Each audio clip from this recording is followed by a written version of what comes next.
عزیزانو دا حلال نکاح نه ده، دا ډېر لوی عبادت دی.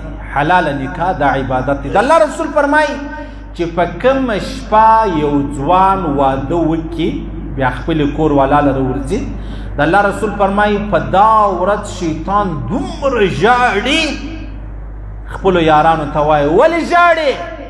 و یاره پلانی ځوان حلاله نکاح یې وکړه، واده یې وسو، نن یې د واده شپه ده. ما ډېر کوشش وکړي چې په زنا کې مبتلا کم، په بدکارۍ کې مبتلا کم، په بېلارۍ کې مبتلا کم. د الله رسول فرمایي دا څوک دا چې کله یو ځوان واده وکړي.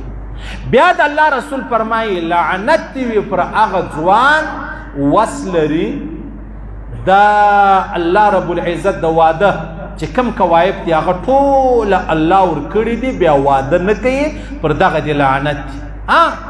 څوک د چا په مجبورۍ څه خبر دی؟ یو سړی به ډېر مجبور وي، د سرسایه به نه لري، د ماښام ګوله به نه لري، ترتیب به نه جوړېږي، اراده یې ده چې یاره واده کوم.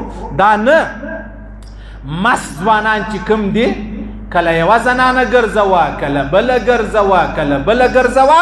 د الله رسول پر داسې ځوانانو لعنت ویلی دی او پر هغه زنانې هم لعنت ویلی دی چې دا بالکل د واده ده، وایي زه واده نه کوم، د واده ده زه واده نه کوم. د الله رسول فرمایي که دا رقم ځوانان او دا رقم ځوانانې ښځې وایي موږ ودونه نه کوو، بیا به فتنې وخورول سي، فتنې، بیا به فتنې